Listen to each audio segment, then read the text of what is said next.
So ప్రభువు కప్పింది కప్పుకోవాలి. ప్రభువు కప్పని చోట మనకు స్వతంత్రం ఉంది. దీన్ని ఎక్స్ప్లెయిన్ చేస్తాను. ప్రభువు మనలను కప్పాడు. ముఖ్యంగా గోప్యంగా ఉన్న అవయవాలను కప్పాడు. మీరు దిగంబరులుగా ఉన్నారు అని తెలిసింది కదా అని ఆయన ఒక గొర్రెను దాన్ని బలిచ్చి దాని యొక్క చర్మం చేత కప్పాడు. అది మనకున్న నియమం.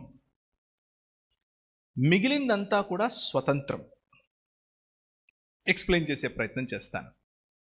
విచ్చలవిడిగా నువ్వు బట్టలు వేసుకోవద్దు అని అదే స్టేట్మెంట్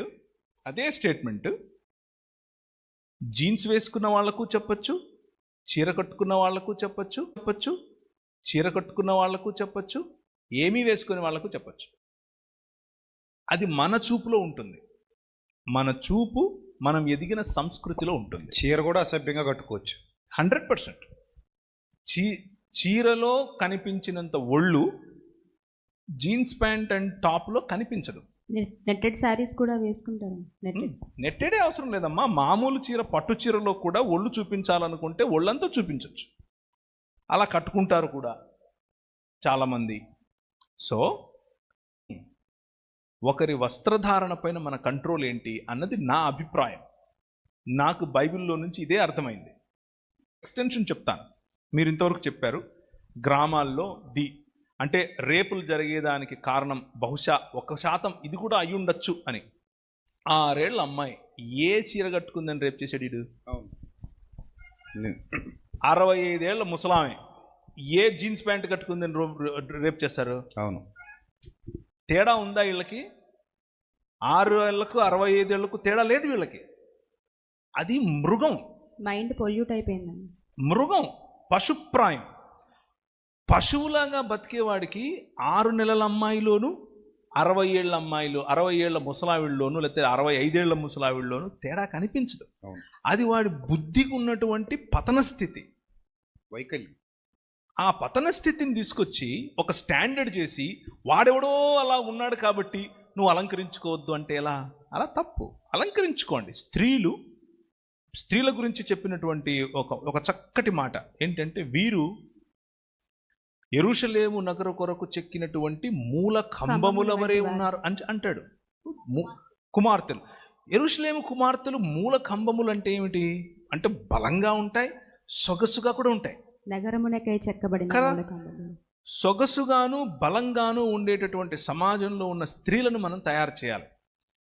జీన్స్ ప్యాంటు టాప్ ఒకవేళ నువ్వు పుట్టి పెరిగినటువంటి సంస్కృతిలో అది కొంచెం నూతనం అవ్వచ్చు, భిన్నం అవ్వచ్చు.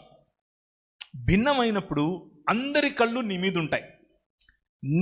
నీ వస్త్రాలంకరణ అందరి కళ్ళు నీ వైపుకు తీసుకోవడం కోసం అయితే నిన్ను నువ్వు పరీక్షించుకోవాలి. ఈ రూల్ ఒక్కసారి, ఈ నియమం ఒక్కసారి ఆలోచించండి.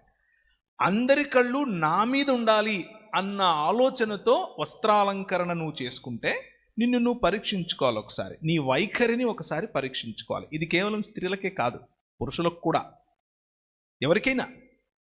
అలాగే నా భర్తకు నేను అందంగా కనిపించాలి అన్న వైఖరితో నువ్వు వస్త్రాలంకరణ చేసుకోవడంలో ఏ తప్పు లేదు. అలా చేసుకోవాలి.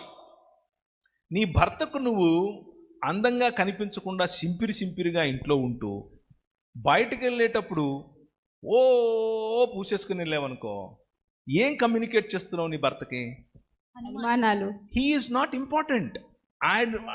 నువ్వు కాదు నాకు ప్రధానం, మిగిలిన వాళ్ళందరూ నన్ను చూడాలి, అది నా ప్రాధాన్యత అని చెప్తున్నావు.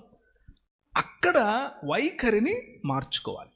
కానీ అలాగని చెప్పి ఫ్యాషనబుల్ డ్రెస్, ఉదాహరణకు అమ్మాయిలు ముఖ్యంగా దాన్ని ఏమంటారు, పరిపక్వమైనటువంటి ఆలోచన విధానంలోనికి ఇంకా రాకుండా అప్పుడప్పుడే ఎదుగుతున్నటువంటి అమ్మాయిలు, అడాలసెంట్స్, టీనేజ్ దాటిన తర్వాత 17 to 24, 25 వాళ్లకు అప్పుడు ఇంకా ఆ మెచ్యూరిటీ అనేది ఫామ్ అవుతోంది మైండ్లో.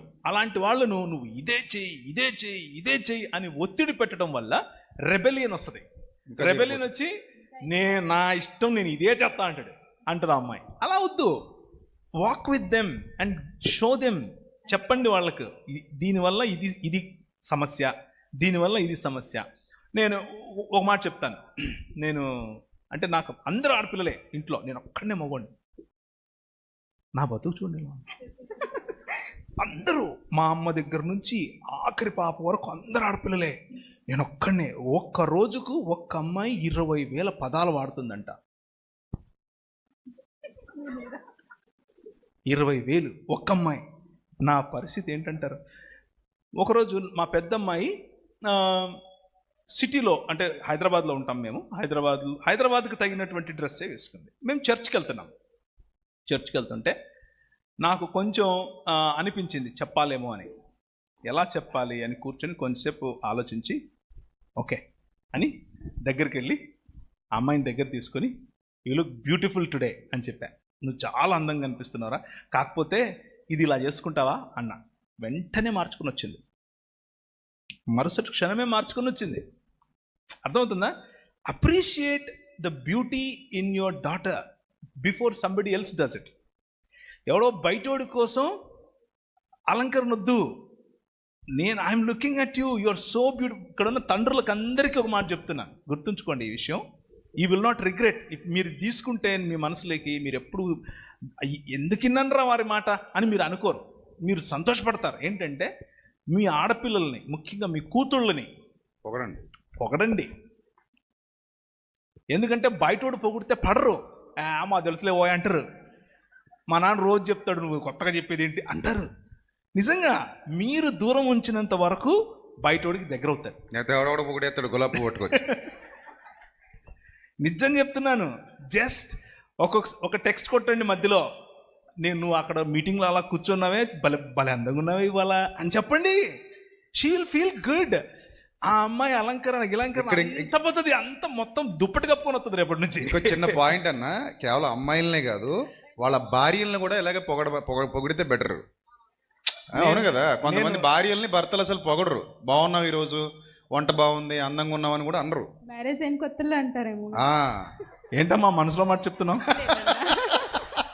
అదే ఉండదులేండి, మా రూట్ సెపరేట్.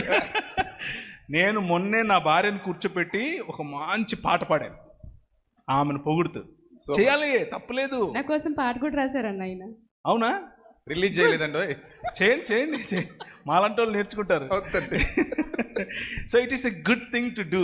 అండ్ ఇది spiritual. Let me add that. ఇది స్పిరిచువల్ వర్క్. బిల్డింగ్ సంబడి, నీ సొంత కుటుంబం, నీ పిల్లలు, నీ భార్య, వాళ్ళను కట్టడం, వాళ్ళ మొరాల్ బూస్ట్ చేయటం, ఇది స్పిరిచువల్ యాక్ట్ ఆఫ్ వర్షిప్. ఇది ఆధ్యాత్మికమైన ఆరాధన.